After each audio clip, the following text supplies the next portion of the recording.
अरे बाहर कितनी ठंड हो रही है।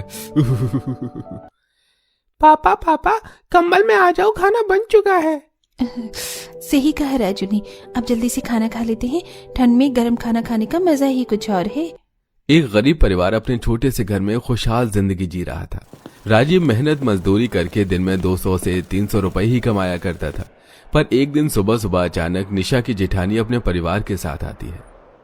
जेठानी जी, इतनी ठंड में सुबह सुबह आप? हाँ चाची, मेरे स्कूल की छुट्टियां पड़ गई हैं, इसलिए हम सब कुछ दिन के लिए यहाँ आपके पास आ गए।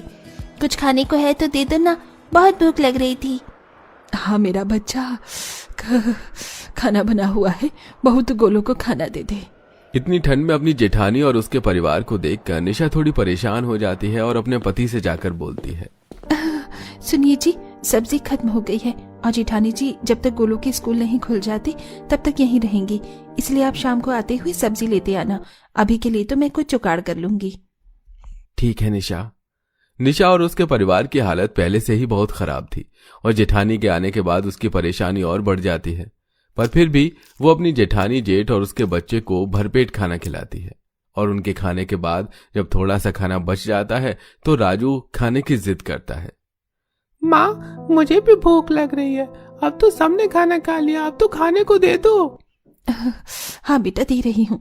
माँ जी देखिए ना, थोड़ी सी सब्जी बची है, अगर राजू ने खा लिया तो मैं, आप और दोपहर में राजीव जी क्या खाएंगे? वो भी तो लंच करने के लिए घर ही आते हैं। बहू तेरी जेठानी बस कुछ दिनों के लिए यहाँ आई है, उसे अच्छा खाना खिलाकर सही किया तूने। हम लोग तो कुछ भी खा लेंगे। एक काम कर, तू इस सब्जी में पानी मिला ले। अपनी सास के कहने पर निशा उस थोड़ी सी सब्जी में पानी मिला लेती है और पानी वाली सब्जी देख राजू मुंह बनाने लगता है। माँ, तुमने किस चीज की सब्जी दी है मुझे? अगर मैं इसमें डूबकर भी सब्जी ढूंढूं तो मुझे सब्जी न मिले। ये सब्जी कम और पानी ज्यादा है। बेटा ऐसे नहीं बोलते, खाने का अपमान होता है। रोज तो तुम अच्छा ही खाते हो, एक दिन पानी वाली सब्जी खा लोगे तो कुछ नहीं होगा। निशा, अर्चना और राजू पानी वाली सब्जी खाते हैं। अब इसी तरह 2 दिन बीत जाते हैं और जेठानी और उसके परिवार के आने की वजह से निशा और उसके परिवार को दिक्कतें उठानी पड़ती हैं। पर उनकी मुसीबत अभी खत्म नहीं हुई थी कि तभी उनकी देवरानी भी इस ठंड में अपने परिवार से मिलने अपने पति और बच्चों के साथ आ जाती है। जेठानी जी, इस ठंड में आप भी यहाँ आई हैं? हाँ, दिशा, स्कूल के बच्चों की 15 दिन की छुट्टी पड़ी है। इस कड़ाके की ठंड में तो सोचा कि क्यों ना मैं अपने घर पर आ जाऊं और अपने परिवार से भी मिल लूं। ये तो बहुत अच्छा किया आप सबने। पिंकी बेटा, तुम्हें भूख लगी होगी ना, चलो मैं तुम्हें खाना खिलाती हूँ। इतना बोलकर निशा पूरे परिवार को अंदर ले जाती है और जमीन पर बिस्तर लगाकर बैठा देती है और खुद खाना बनाने लगती है। पर उसके घर में सब्जी नहीं होती और वो बाहर बैठे राजीव के पास जाती है। सुनिए जी, घर में सब्जी के नाम पर एक आलू तक नहीं है।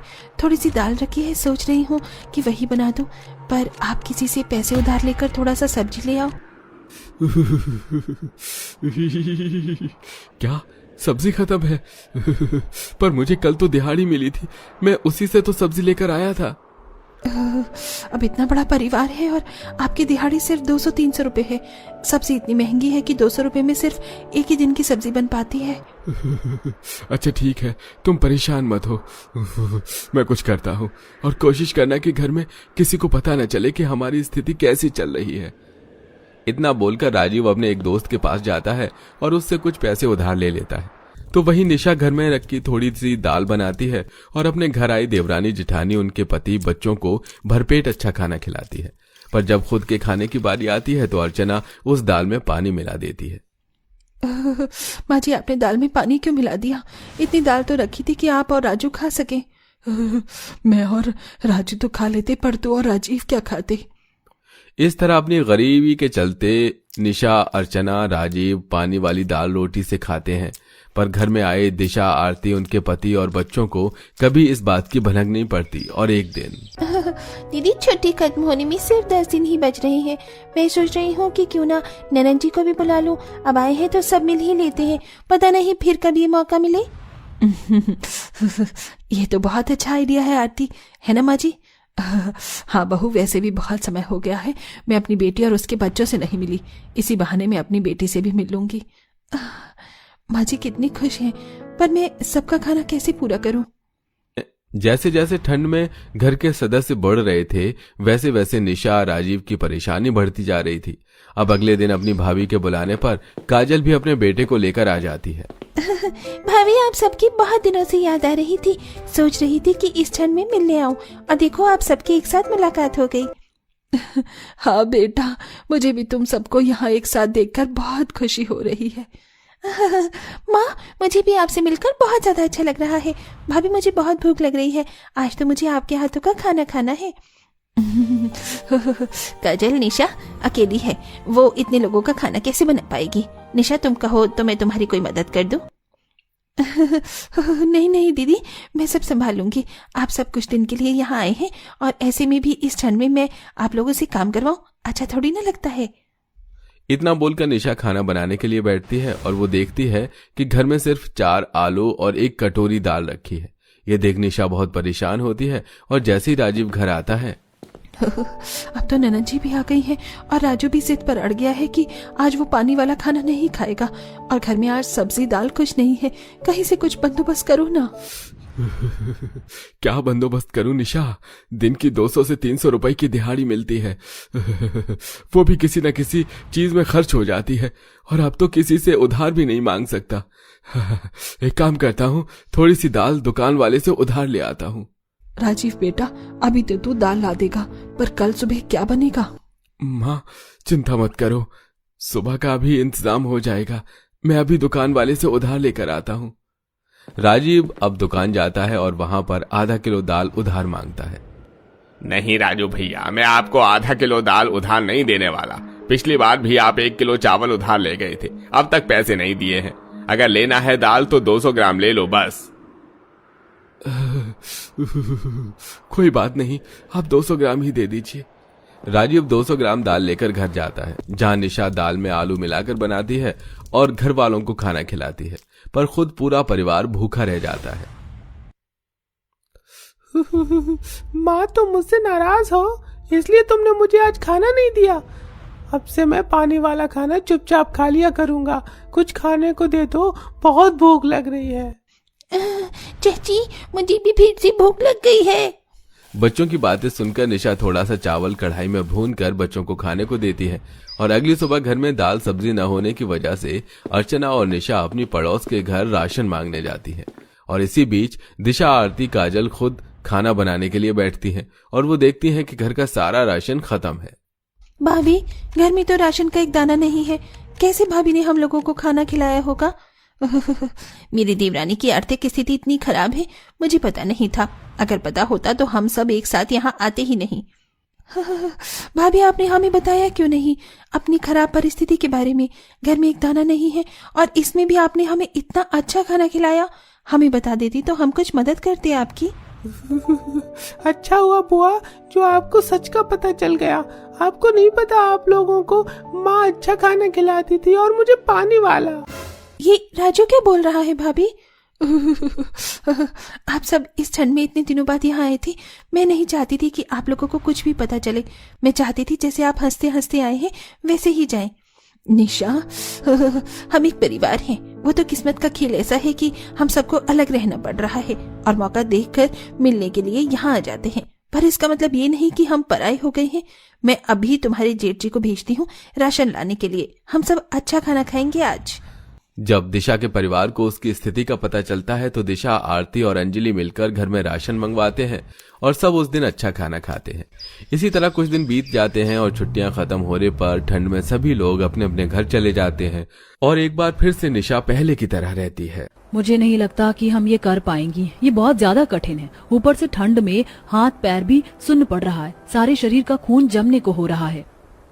नहीं पुष्पा, हमें ये करना होगा। जब तक तुम खुदाई करोगी तब तक हम बांस से आधा मंडप बनाने का सामान तैयार कर लेंगी। कोशिश करती रहो, हम ये कर सकते हैं। हमें ये हर हाल में करना होगा। सब मिलकर फिर से फावड़े से जमीन को खोदने लगती हैं, मगर आखिर ये पांचों बहुएं इतनी भयंकर बर्फीले तूफान में जमीन को क्यों खोद रही थी? क्या नदी के अंदर कोई खजाना छिपा था जिसे वह ढूंढ रही थी? जहाँ पांचों बहू रत्ना, ममता, पुष्पा, बिंदिया, ललिता फटी चादर में ठंड में जूझ रही होती हैं। हमारी झोपड़ी के अंदर बर्फ जितनी ठंडक पैदा हो गई है। ऊपर से इस फटी चादर में ठंड नहीं भाग रही, हाथ पैर ठंडे पड़े हैं। कुछ जुगाड़ लगाना पड़ेगा वरना सर्दी के मौसम में सोना दुश्वार हो जाएगा। ऐसा बोलते हुए ममता जूट की बोरी को चादर में सिलकर ओढ़ लेती है। अरे वाह, क्या धांसू जुगाड़ लगाया है तुमने तो। ममता, इस बोरी के अंदर तो मखमली रजाई जितनी गर्माहट है। अब हमें रात भर कपकपाना तो नहीं पड़ेगा। बस हम पांचों के पति जल्दी से कमाकर लौट आए।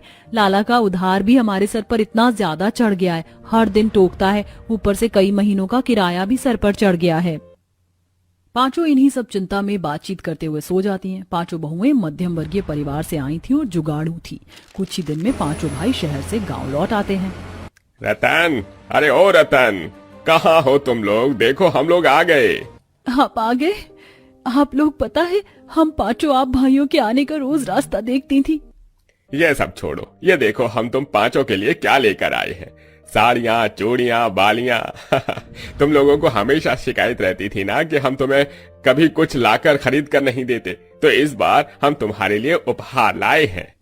इतनी महंगी साड़ियाँ, चूड़ियाँ, इन सब चीजों की क्या जरूरत थी? रत्ना भाभी, भैया आपके लिए इतनी शौक से शहर से ये सारी चीज लेकर आए हैं, लेकिन आप खुश नहीं हुई, क्या बात है? आप सब भाइयों को होश खबर नहीं है क्या? पिछले 6 महीने का किराया चढ़ गया है। हमें पता है किस तरह से हमने जुगाड़ लगाकर आपके जाने के बाद घर चलाया है। कभी साग पात खाकर तो कभी भूखा सोकर।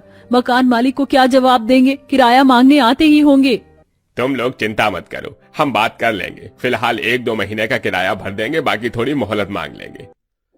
अरे कोई मोहलत नहीं मिलने वाली तुम लोगों को। आज के आज मेरा घर खाली कर दो। मैंने अपने मकान को दूसरे किराएदार को चढ़ा दिया है।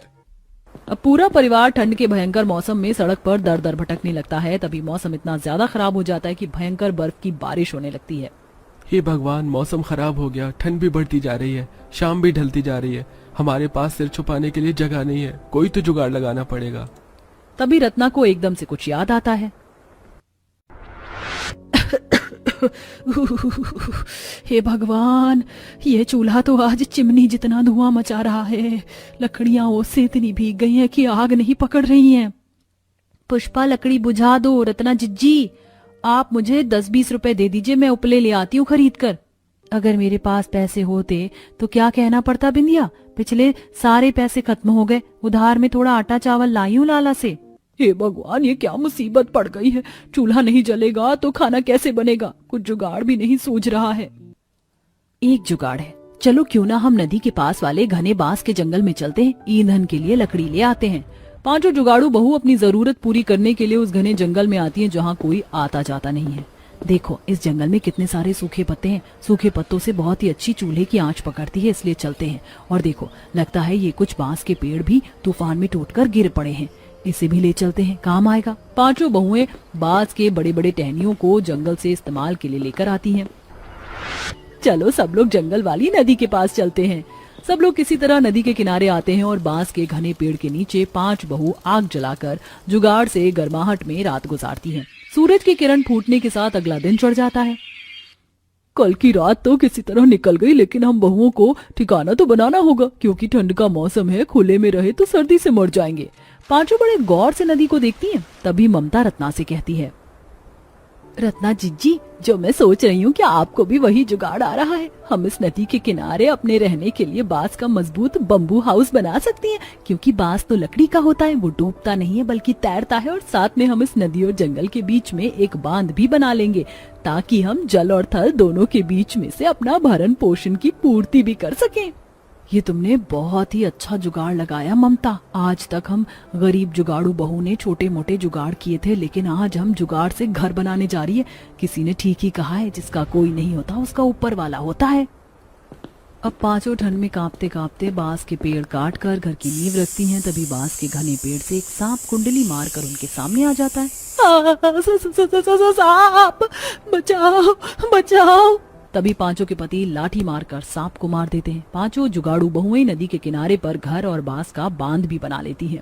आखिरकार हम जुगाड़ू बहुओं की मेहनत रंग ले आई। हमने अपना बांस का आशियाना तैयार कर लिया। ठंड में हमारे सर पर छत तो है। हाँ, लेकिन इतनी मेहनत के बाद मुझे तो बहुत जोर की भूख लगी है। भूख तो लगेगी ही, 2 दिन से हमारे पेट में एक निवाला तक नहीं गया है। लेकिन इस जंगल में तो खाली बांस के पेड़ हैं, कोई फल सब्जी का पेड़ नहीं है। बांस थोड़ी ना खाएंगे। किसने कहा कि हम बांस नहीं खा सकते? पता है कितनी जगह पर लोग बम्बू सूप बनाकर पीते हैं। इसमें बहुत पौष्टिक होता है और सर्दियों के मौसम में तो इसे पीना बहुत ही लाभदायक होता है। बिंदिया फौरन जाती है और बांस की डाली में से पतली पतली टहनी तोड़कर ले आती है। वहीं रत्ना ममता मिट्टी से चूल्हा बना लेती हैं और सब बांस का सूप पीकर पेट भरते हैं। वहीं पांचों के पति बांस की लकड़ी बाजार में बेचकर कमाने की कोशिश करते हैं। वहीं पांचों जुगाड़ू बहू चिंता में पड़ी हुई थी। अब तो हमारे पति लोग भी जी जान लगाकर मेहनत कर रहे हैं, लेकिन इतनी मेहनत के बाद भी विशेष कमाई हाथ में नहीं लग रही। पेट का गुजारा भी ठीक ढंग से नहीं चल पा रहा। हमें भी कुछ करना पड़ेगा, कुछ जुगाड़ लगाते हैं। वैसे इस नदी के अंदर कितना गहरा पानी है, तब तो इसके अंदर कितनी सारी मछली होगी। हम मछली बेचकर भी कमा सकते हैं। तो ऐसा करते हैं, आज रात को ही हम नदी में जाला लगाकर छोड़ देंगे। मछली हुई तो सुबह तक फंस जाएगी। पांचों बांध के चारों तरफ नदी में जाला लगा देती हैं। सुबह जब वह जाला निकालती हैं तो उनका जाला मछलियों से भरा पूरा होता है। वो सब खुश हो जाती हैं। अरे वाह, हमारे जाले में कितनी सारी मछलियां फंसी हैं। इसे बेचकर तो पैसा ही पैसा होगा। हम कुछ मछली ऐसे बेचेंगे और कुछ के पकौड़े बनाकर, ताकि कमाई ज्यादा हो। इसी तरह पांचों मछली बेचकर गुजारा करती हैं। तभी एक दिन एक आदमी उस गहरी नदी के अंदर कूद जाता है। तभी पांचों बहुएं उस वक्त बांस के घर में बांस की छाल से सूप चटाई बना रही थी। ये कैसी आवाज थी? जैसे किसी ने नदी में छलांग लगाई हो। चलो देखते हैं, कहीं कोई खतरनाक मगरमच्छ हमारे बांस के घर पर हमला तो नहीं करने वाला है। पांचों उस आदमी को बाहर निकालती हैं। अरे क्यों बचाया तुम लोगों ने मुझे? मर जाने दिया होता। जिंदा रहकर जिल्लत उठाने से अच्छा मैं मर जाऊं। खुदकुशी करना तो बुज़दिल का काम होता है काका। आप परेशान हैं तो हमें बताइए, हम आपकी कुछ मदद कर सकते हैं। मेरा घर टूट गया। आज मेरी बेटी की बारात आने वाली है। न घर बचा है न मंडप है। अरे कैसे होगी मेरी बेटी की विदाई? कैसे उठेगी उसकी डोली? चिंता मत कीजिए, हम हैं ना। हम पांचों के रहते सब पूरा होगा, निश्चिंत रहिए काका। पर मंडप और साज सजावट कैसे करेंगे हम? तुम भूल गई, शादी में मंडप हरे बांस से ही तो बनता है। बस चलो, हमें शाम तक बांस का मंडप बनाना है। चलो जमीन खोदो। पांचों मिलकर नदी किनारे की जमीन खोदती हैं। हिम्मत रखो, हम ये कर सकते हैं। कुछ देर में पांचों जुगाड़ू बहू बांस का मंडप और बारातियों के लिए बांस की कुर्सी भी बनाती हैं और अपने जुगाड़ वाले बांस के घर को फूल पत्तियों से बहुत ही सुंदर सजा देती हैं। जब बारात वहाँ आती है तो सब बहुत तारीफ करते हैं। अरे वाह, आप लोगों ने बहुत ही परफेक्ट बैम्बू हाउस मंडप बनाया है। मैं इसे अपनी बेटी की शादी के लिए बुक करना चाहता हूँ। एक्चुअली मेरी बेटी डेस्टिनेशन वेडिंग करना चाहती है, किसी ऐसी जगह ही। पर ये रहा एडवांस, ले लीजिए। इस तरह पांचों बहुओं का जुगाड़ बांस घर अब लोगों की पहली पसंद बन जाती है। वहीं पांचों की अच्छी कमाई होने लगती है।